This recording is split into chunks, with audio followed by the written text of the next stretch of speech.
بسم اللہ الرحمن الرحیم وتبدل الیہ تبدیلا صدق اللہ العلی العظیم۔ ہماری کل بات چل رہی تھی اعتکاف کے بارے میں۔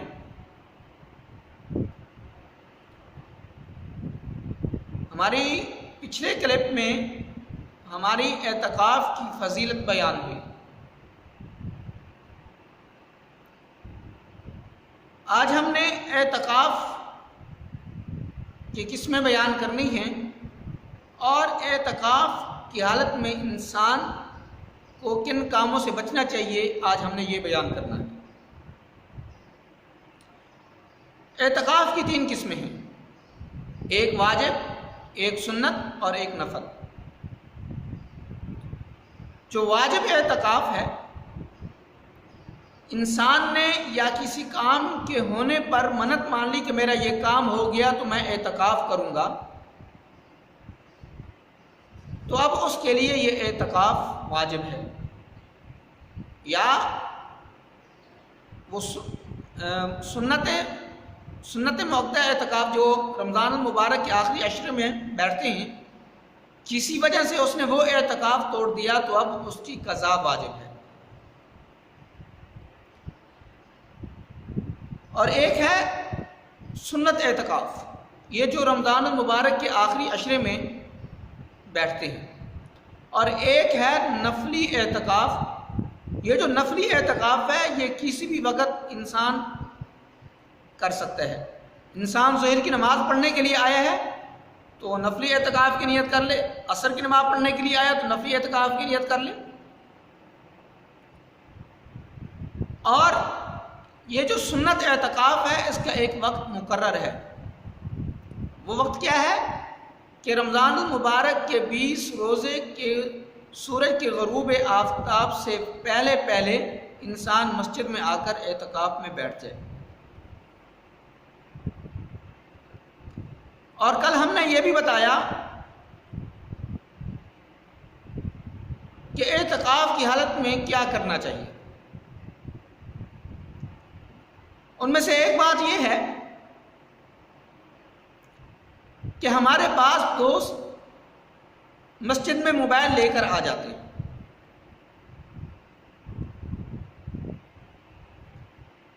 میری جو سوچ اور جو میرا خیال ہے وہ یہ ہے، جیسے قرآن مجید میں اللہ نے فرمایا وَتَبَتَّلْ إِلَيْهِ تَبْدِيلًا، کہ لوگوں سے کنارہ کشی اختیار کریں اور اللہ کی طرف رجوع کریں۔ جب ہم نے دنیا کے لوگوں سے ہم نے اپنا تعلق توڑ دیا ہے، ان سے اب کچھ وقت کے لیے ہم نے ان سے تعلق توڑ کر ہم ان سے الگ تھلگ ہو کر اب ہم اللہ کے در پر آ چکے ہیں، اب ہم اللہ سے رجوع کرنے کے لیے آ چکے ہیں، تو اب ہم اعتکاف کی حالت میں موبائل لے کر آئیں گے تو ہم جو کام کرنے چاہیے وہ کام تو ہم کر نہیں سکیں گے اور فضول کاموں کے اندر ہم مبتلا ہو جائیں گے، اور جو ہمارا اعتکاف بیٹھنے کا مقصد ہے وہ ہمارا مقصد ختم ہو جائے گا۔ پچھلے کلپ میں بات کی تھی، ایک اعتکاف ہوتا ہے فقہی، یعنی کہ انسان نے اعتکاف کی نیت کر لی اور مسجد میں آ کر بیٹھ گیا، بس کسی نہ کسی طرح اس نے اپنا وقت پورا کر دیا۔ اعتکاف تو ہو گیا، لیکن جو اعتکاف کی روح ہے، جو اعتکاف کا مقصد ہے، جو اعتکاف کے فوائد ہیں وہ اس کو حاصل نہیں ہوں گے۔ جیسے روزے کو ہم سمجھ لیں، کہتے ہیں کہ روزے کی حالت میں ایک ہوتا ہے زبان کا روزہ، ایک ہوتا ہے کھانے پینے کا روزہ، اور ایک ہوتا ہے پورے وجود کا روزہ۔ اگر انسان روزہ کھانے پینے سے بھی روزہ رکھے اور اپنے آپ کو گناہوں سے مبتلا ہونے سے بھی بچائے تو پھر جا کر جو روزے کا مقصد ہے، جو روزے کے فوائد ہیں وہ انسان کو حاصل ہوں گے۔ اسی طرح ہی انسان جب اعتکاف میں بیٹھنے کے لیے آیا ہے تو اپنے آپ کو فضول کاموں میں مبتلا نہ کرے۔ ایک اور کام جو اعتکاف کی حالت میں کرنا چاہیے وہ یہ ہے کہ جب بھی انسان وضو کرے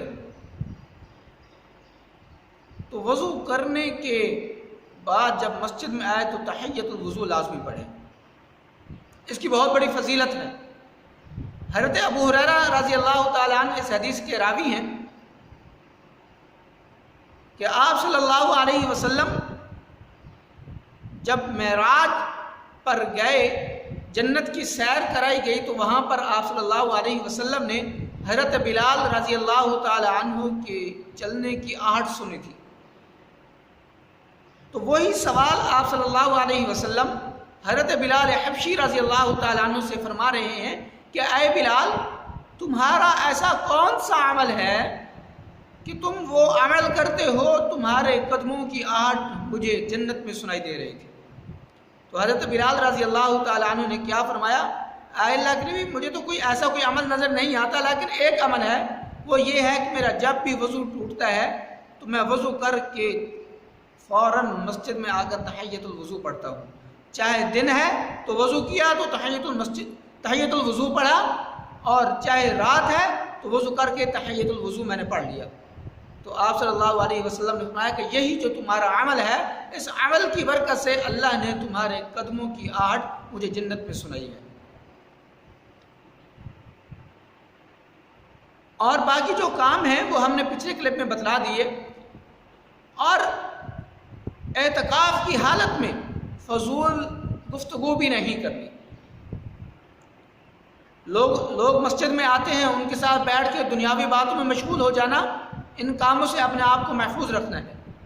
اور ایک جو بہت بڑی بات ہے جو ہمارے معاشرے میں رائج ہو چکی ہے، وہ یہ ہے کہ عموماً میں نے لوگوں کو دیکھا ہے کہ جب وہ اعتکاف کی حالت میں بیٹھتے ہیں تو اپنے منہ کے اوپر کپڑا باندھ دیتے ہیں. اس طرح نہیں کرنا چاہیے. اس کا شریعت کے اندر ہمیں کوئی ثبوت نہیں ملتا، نہ ہی حدیث سے یہ کوئی ثابت ہے، نہ یہ کسی صحابی سے ثابت ہے، اور نہ ہی ہماری فقہ میں اس کے بارے میں کوئی لکھا ہوا ہے. یہ جو فضول کام ہے، ہم نے اپنے آپ کو ان کاموں سے محفوظ رکھنا ہے، اور جو کام کرنے کے ہیں ہم نے وہ کام کرنے ہیں. دعا ہے کہ اللہ ہم سب کو جو کچھ کہا ہے اس پر عمل کرنے کی توفیق عطا فرمائے. اور آپ ہم سے سوال کر سکتے ہیں کامنٹ میں آ کر، اور آپ سے یہ گزارش ہے کہ ہماری ویڈیو کو دیکھیں بھی صحیح، اور ہماری ویڈیو کو اپنے دوسرے دوستوں میں شیئر بھی کریں تاکہ وہ بھی آپ کی وجہ سے دین سیکھنے والے بن جائیں. وما علینا الا البلاغ المبین.